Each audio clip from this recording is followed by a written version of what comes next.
Hello, it's very nice to be... And...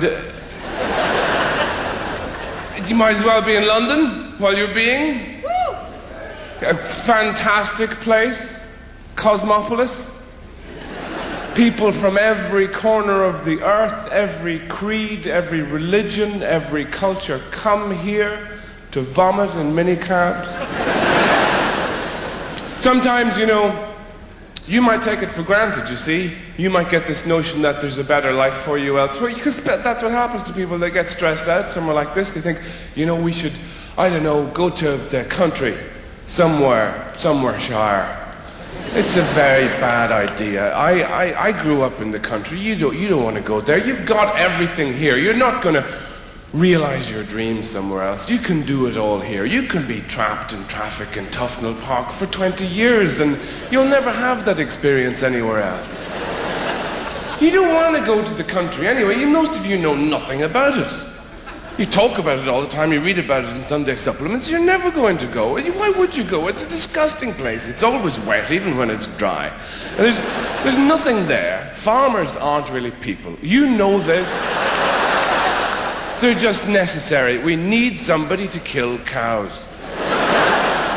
Cows are supposed to be killed, en masse as well. I have a certain, very limited sympathy with vegetarians. You know, I don't mind if you're vegetarian because you had an accident or something years ago. You fell down some steps and now you can't chew properly. I don't mind that. But, well, I'm vegetarian on principle stuff is wrong.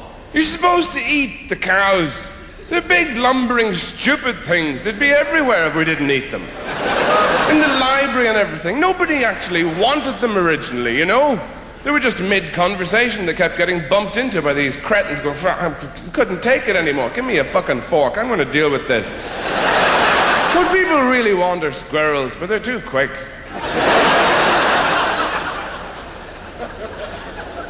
Don't go to the country. When is the last time you spoke to somebody from the country? Would you ever have a conversation with these people? What did you do today? I had some soup. Oh, for fuck's sake, get me out of here. Please, give me a cappuccino before I pass out. I need a mugger. I need a healthy injection of cynicism right now. And of course these people are friendly. Of course they are. They talk to you. They haven't spoken to a real person in years. And they bring you into the house and they dry all your clothes even though you're not been in the rain or anything and offer you the local thing. You must try the local stuff. Don't eat it. You know why it's local? It's shit. That's why it's local. You eat it, you'll turn into one of them. You go red, you start spouting bigotry and eating tweed with lamb fat dribbling down your chin. Don't go near any of that stuff. People say, I'm going to go, it'll be great, we'll have a solar panel toilet, we'll get the whole family thatched. Rubbish. And then you get these articles about how unhealthy modern life is in a city. You know, you get mobile phone tumors, far more likely in the city. Well, you know what, so is everything else, including sex, coffee, and conversations.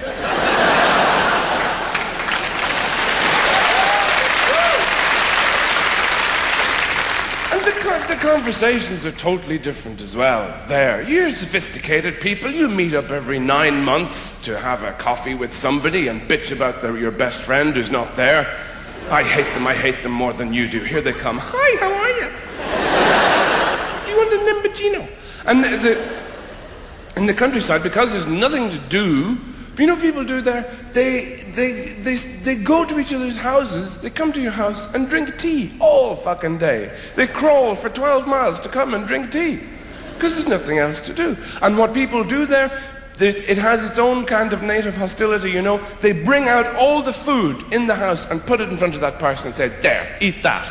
Because if you don't put on a good spread, you'll be ill-spoken of in the village. So people bring out 19 different kinds of potatoes, sheets of ham, waves of ham. You take a bite out of the middle, you save yourself the price of a poncho. They put it in front of that person, and they say, fucking eat that. And they stay there all day. Eat everything you have, drink everything you have, and they never know when to go. You know, they're not sophisticated. They sit there. You're there 1 o'clock in the morning with the grandfather clock between your pajamaed knees, staring at the motherfucker saying, please, go home.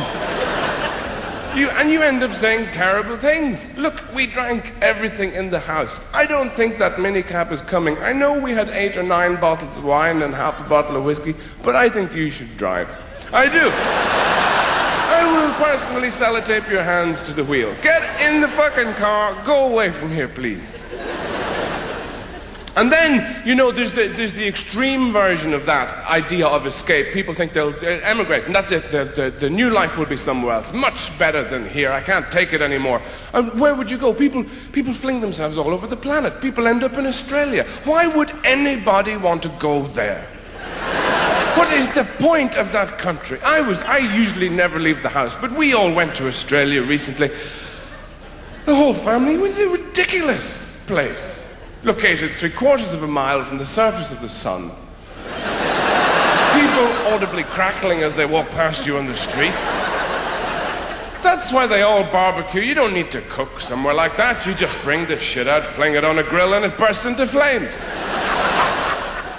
It's not supposed to be inhabited, and when they're not doing that, frying themselves outside, they all fling themselves into the sea, which is inhabited almost exclusively by things designed to kill you. Sharks, jellyfish, swimming knives, they're all in there.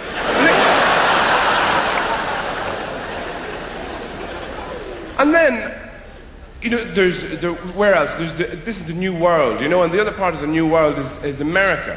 People think that's got a lot of promise. Still, even though we're all a bit funny about Americans now, a bit. I think the reason that happened, all that bad feeling about America, is apart from everything that they've done. It's because American stupid people sound stupider than every other kind of stupid person. Some people are just thick, but you put up with them. But Americans are annoying when they're thick, because they say, well, you know, if they're talking about one of those terrible incidents that happen every other day in America, they say, well, you know, I was there, and the guy came in, and he had, like, a gun, you know, and he was, like, shooting, and everybody else was totally dead. And you just, it sounds a little divorced from reality somehow. So I think that's why there's this ill feeling about the place sometimes, because of everything the administration has done. You know, it's like the really bad flatmate of the world. Oh, sorry, did I break all your shit? I didn't know it was yours. Yeah, I'll replace it sometime. With my stuff. And because it's the only remaining empire, of course. You had an empire once. Britain had a great empire. And impressively commandeered and sequestered from the rest of the world. With great style. You just marched in and said, you and you, fuck off, we're having tiffin. And everybody sort of went, oh, right, I'm going to be off now, that's fine. And it took centuries for people to go, hang on a minute, we live here. The American style is totally different, far more insidious. This empire is run on a totally different basis. What America does is it has a nosy in some place, some war-torn, fucked-up place, and that looks for oil or chocolate or whatever it wants. And all the indigenous people obviously get pissed off, and they begin to meet. They begin to foment. They ring each other up and say, you, Habuwa, let's meet and foment at 6 o'clock. In the local bombed-out cafe, they gather round and they say, what do we go? I'm doing a pan-global accent, okay? It saves time, because America gets around a lot of places. And this represents poverty. Hey, listen. Hi. Haguga, listen.